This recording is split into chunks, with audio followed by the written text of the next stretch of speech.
Drills Talk, episode 18. In this episode, we're going to discuss the top 5 reasons you're a hater. Now, this is going to be a little difficult. So what we're going to do is, every time I say you, I'm talking about somebody else.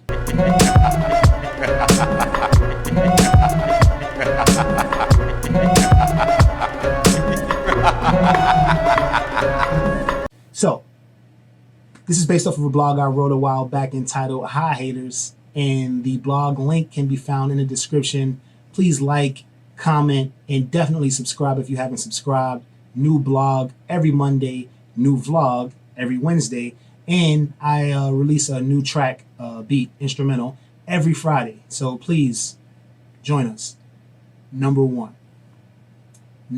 is the failure of others make you feel better. Now, you may say, no, that's not the case, or a hater would say, no, that's not the case. But I told you, when I say you, I mean a hater. So, you know that you feel better when somebody just comes upon some bad luck. Maybe a sports figure gets released, or, somebody that you see on TV gets fired. You watch a show and they get fired. And for some reason, you feel a little better. It doesn't make much sense, but it makes you feel better. Such and such got fired. You see on the internet tabloid sites that, such and such won't be back next season, and, such and such broke up. And why do we care? But for them to be around, people care. Somebody cares. The question is why?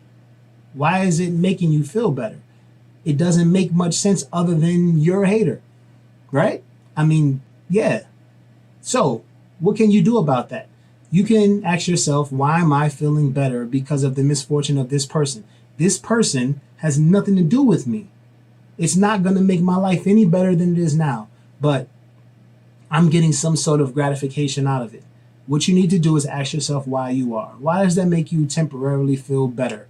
And you'll probably come to realize that it has a lot to do with you and nothing to do with the person who has actually, come across the misfortune of getting fired or released or, just breaking up, something like that, which is really not many people or anybody's business, but it's out there, and it makes people who are, heavy in the comment section or always, online saying little things that they wouldn't say in person, those people, it makes them feel better.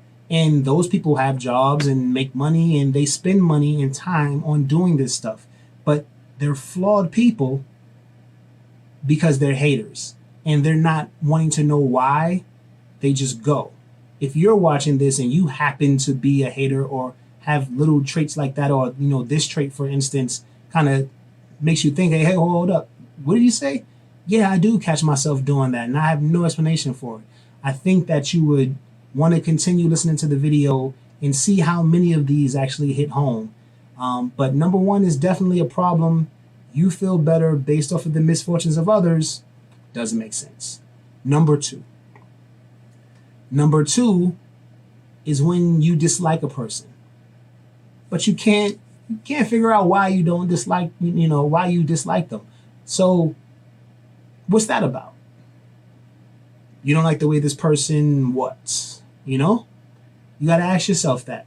Let's say if you're, take it back to high school times or college or whatever, and you're walking and you're like, oh my goodness, I don't like this dude. Or, oh my goodness, I can't stand this girl. And, you probably don't get hit with the question, but let's say you hit that young person with the question of, why don't you like them? Oh, the way they, I just don't like them. Okay, well, we've gotten to the bottom of that, right? You don't like them because you just don't. All right. You sound like a hater. What do they have over you? Do they do something better than you? Are they more confident than you? Does their confidence rub you the wrong way? Does the way they walk, chest out, shoulders back, happy, smiling, does that make you feel a certain way?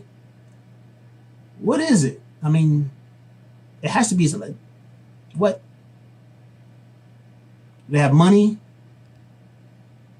Because you never like dislike the person that like smells bad, right? Or dislike the person that dresses bummy or doesn't have a lot of money, or doesn't get a lot of attention from the opposite sex. Who cares, right? But this person you don't like, and you can't explain why. Oh, you can explain it. It just may hurt a little bit to explain it. There's a reason. Something makes you, a little uneasy around them. I think is one of the positive things I actually stated, and not the negative things. Because why would you? Oh my goodness, this person just is all over the place. They don't have anything together, and I don't like that. That's not gonna make you feel bad. It's not gonna make you have a dislike for them. You're just like, yeah, that person has to get it together. That makes me actually feel better. Oh, really? Sounds like number one. So, number one and number two, we've covered those. We need to cover number three. Number three, low self-esteem, which is the real reason for 1 and 2. Low self-esteem is hard for us to talk about because we're talking about ourselves. We're talking about, being vulnerable and actually admitting that we don't feel too good about ourselves. So what are we going to do about that? We have to look it right in the eye. Low self-esteem at some point in time, even to the most,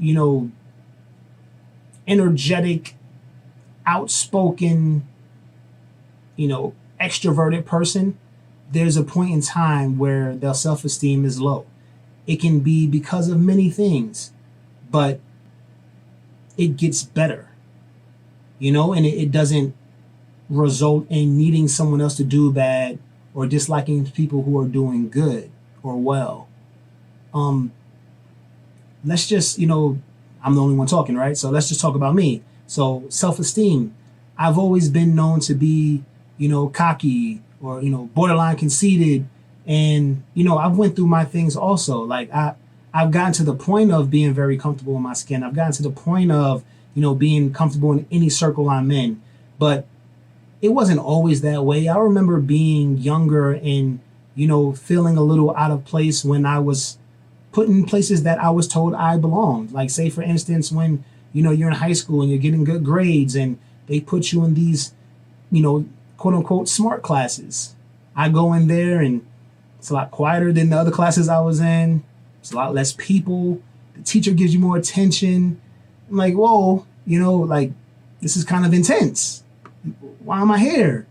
And then test time comes and I'm like, man, I didn't have to study for the other stuff and I really don't get that thing that she was teaching yesterday and now we're being tested on it. I'm not really feeling good about myself, right?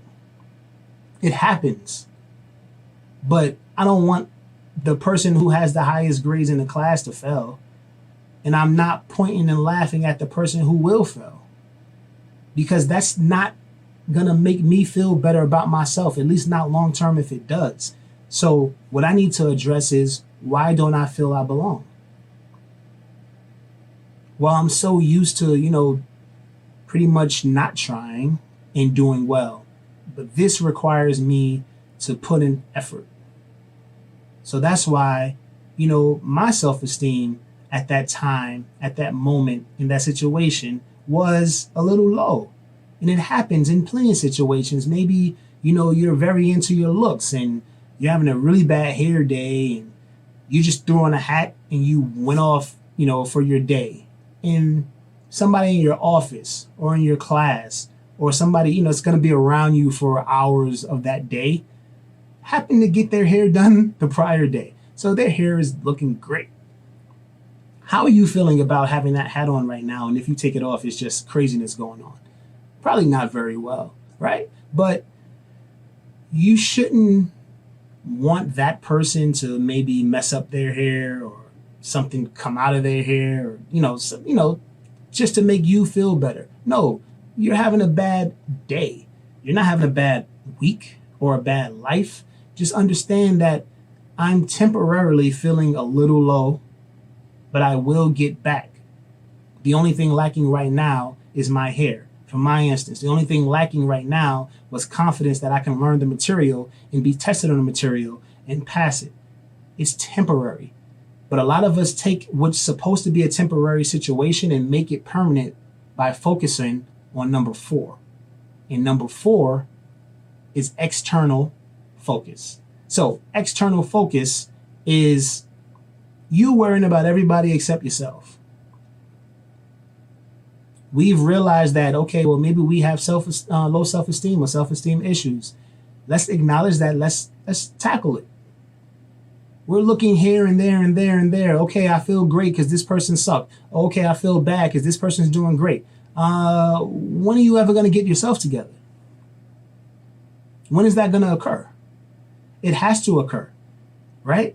All this external focus is not important. Let me tell you why. People will always have more. Other people will always have less. You're never going to be the top, richest, whatever, or the bottom, poorest, whatever.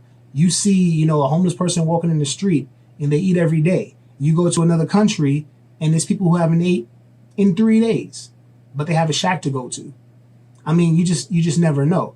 And the richest person in the world, I mean, depends on how you feel about money, but I mean, 10 billion, 12 billion, 50 billion, 60 billion, what does it matter? Not when you get up there, it doesn't matter. And it changes every year. When you get time, you can look at the richest person and by year, of course, the names are pretty similar. They don't change much. But as far as who's 1 and who's 2, who's 3, who's 4, that changes a lot because it's based off of stock value, which is not actually cash. So, means that really, doesn't matter. It doesn't really matter. But you're focused on that and not yourself. How good would you feel about yourself if you addressed what you had low self-esteem about and fixed it? Now, that's one less thing that you can possibly feel bad about yourself, and maybe that list is not that big. What if you have a list of 3 things I'm very self-conscious about, 1, 2, and 3, and one of them you can work out or eat better and get rid of it. The other one you can study and read more and get rid of that. Now you're left with one thing. And then you just go and you work on that. And if it takes you 10, 20 years, who cares? You have one thing that you're self-conscious about or that maybe cause you to have low self-esteem every now and then.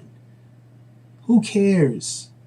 People have things that they're not very excited about, that they try to hide or whatever, the case may be. But you're human. It's okay to be human. It's okay to, be self-conscious about one thing, maybe 2 things. But if you can work on it, then work on it. Because if it's bad and you work on it, maybe it'll get to average or a little above average, and maybe it'll never be great, but it'll be way better than it was. And that's going to make you feel better about yourself. That's going to not cause you to look externally for, making yourself feel good, or maybe you see something external that makes you feel bad. The external won't be as powerful as it is when you take care of yourself within. You take care of yourself, and you'll be surprised that the stuff outside doesn't really matter much. You work hard and you get yourself a nice house. Does it matter that someone else has a nice house that's bigger? But you have your house. That's the way you like it. And when you come home, the people in it love you. That matters. Or you rather go to an empty mansion that you have to fill up and have parties, every other week just to feel like you're part of something. This happens a lot. I'm in the Atlanta, Georgia area. A lot of big houses around. A lot of people have big houses. But there's some people who live in these mega mansions, and it's them.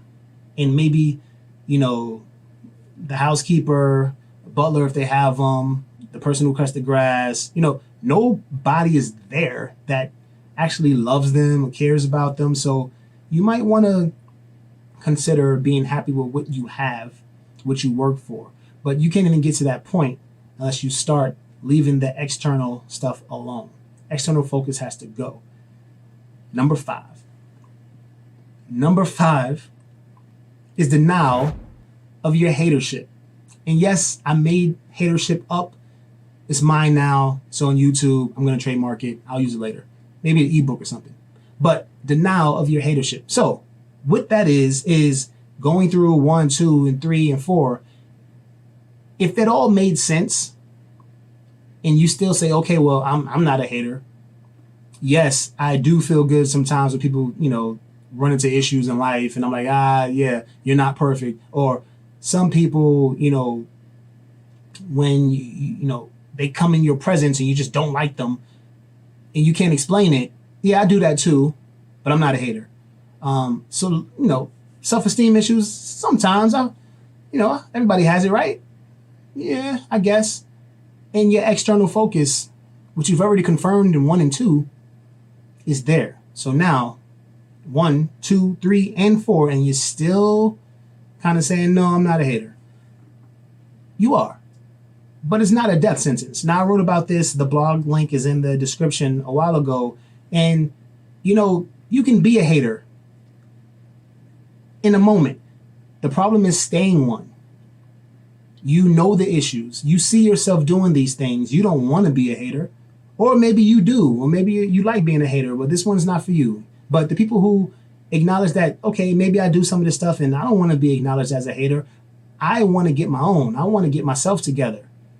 Well, yeah, if you want to get yourself together, well, you look within, you deal with your self-esteem issues. You don't be afraid of it. Yes, I was a hater. For some reason, I did those things, but I'm not doing those no more. I'm going to focus on me, and I'm going to feel good about me. And you're going to be surprised how well, you just boost up. You're going to feel way better about yourself. You having a nice outfit and you go out and you're feeling good. It doesn't matter if the entire room looks good. You're happy that the room looks good, and you're happy that you're part of that room looking good. You're not worried about the person who has more jewelry on than you. You're not worried about the person who has the more expensive shoes you wanted to get, but you couldn't get those because you wanted the suit or you wanted that dress. But you're okay with that. You're still looking good. You're smelling good. You're feeling good. You're smiling. Your teeth are white. It doesn't matter. Everybody's looking good, and you're feeling good about it.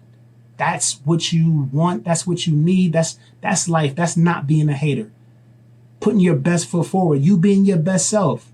You can't be your best self and be a hater. Impossible. You're too focused on the outside. So what you're going to do, you're going to stop. You're going to focus. You're going to look on the inside. And then, hopefully, you can see, little traits and stuff in other people that are close to you and say, hey, you might be a hater right now. Hopefully they're friends and you can say this to them and it's no big deal. But hey, I'm seeing a lot of traits that, I had, and, I got over them, had self-esteem issues, didn't really want to admit it. It looks like, you mentioned that you didn't like this person right here, and I really can't, that person's real fly. They got their stuff together. They got a real nice partner in life. They seem to be doing good. Like, what don't you like about them? And then, that person either is going to have a good answer or not a good answer. And really, either way, they're still focused on the external. And you need to let them know that, hey, you don't have to be like this. And if you get yourself together, you wouldn't be. And I'm a testament to it. Tell them that this is not a death sentence. This is not how you have to be. Things do get better when you focus on yourself. Don't deny your hatership, So, episode 18, Drills Talk. Thank you for listening. Thank you for watching. It's drills.com. Check this out. It's Drills.